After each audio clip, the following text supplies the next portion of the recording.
who am I to say a third and a last ruling state will emerge? What authority do I have to say what no other scholar of international relations says anywhere else in the world? I say it because I'm a Muslim, because I get guidance from that man, Muhammad alayhi salatu wasalam. They don't teach that in the Fletcher School of Diplomacy. No. They don't teach that at the Graduate Institute of International Studies in Geneva, Switzerland, where I was myself a doctoral student. A third and a last stage will witness the emergence of a third and a last ruling state. That is around the corner. If Iran is attacked, for example, which is possible. If nuclear weapons are used, for example, which is possible. You see the price of oil skyrocketing. You see the price of gold skyrocketing.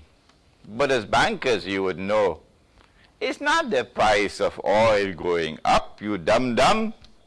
It's not the price of gold going up, you dum-dum. It's the US dollar falling. Bankers would know that. Not just falling, it's the US dollar collapsing. Not just collapsing, but as Judy Shelton wrote in her book, Money Meltdown, she published that book about 6-7 years ago. She said it's going to be a money meltdown.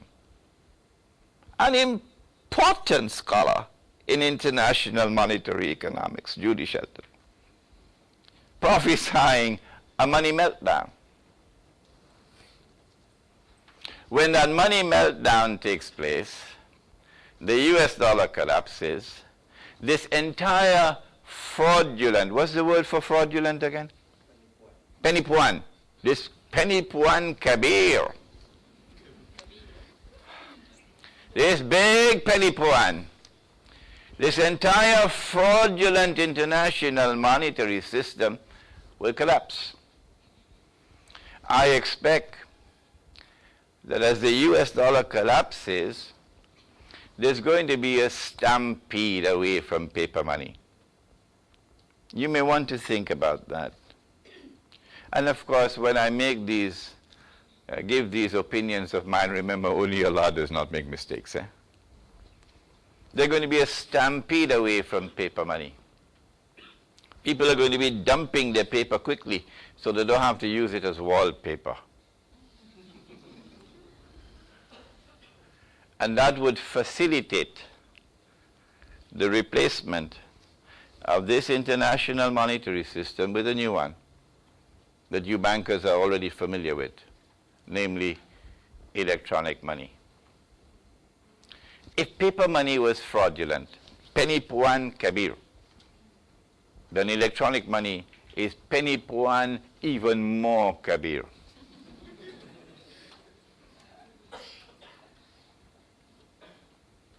As the United States declines, the economy collapses, and electronic money takes over, the state of Israel will then replace the United States as the ruling state in the world. That's coming. You remember me when it happens. And when Israel becomes a new ruling state in the world, the Judeo-Christian alliance, which brought modern Western civilization into being, the Judeo-Christian alliance which gave us the United Nations organization and the permanent members with their veto powers, and the United States casting the veto again and again and again and again to protect Israel. The United Nations organization will be redundant. They don't need it anymore. They've already used it for what they wanted. The International Monetary Fund has already been used for what they needed it for.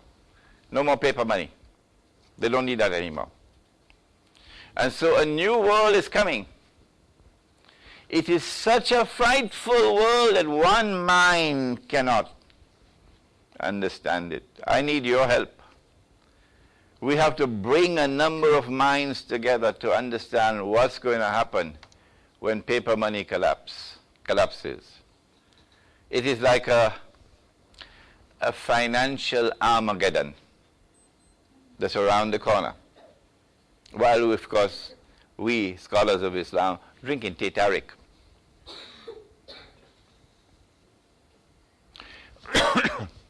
It would be helpful if we would take a step back and examine this process. Study it from my book, Jerusalem and the Quran. When Israel becomes the ruling state in the world, then eventually a man will emerge as the ruler of Israel. He will be born of Jewish parents, said the Prophet ﷺ. He will be a young man, powerfully built with curly hair. And ruling the world from Jerusalem, he's going to declare, I am the Messiah. No, he would not be the Messiah. He would be the false Messiah. He would be Dajjal. That's coming. He is the mastermind. He is the mastermind behind the emergence of this mysterious alliance in Europe, this Jewish-Christian alliance. He is the mastermind behind the institutions which have created political dictatorship, the United Nations Organization, economic dictatorship, the World Bank, financial dictatorship, the IMF.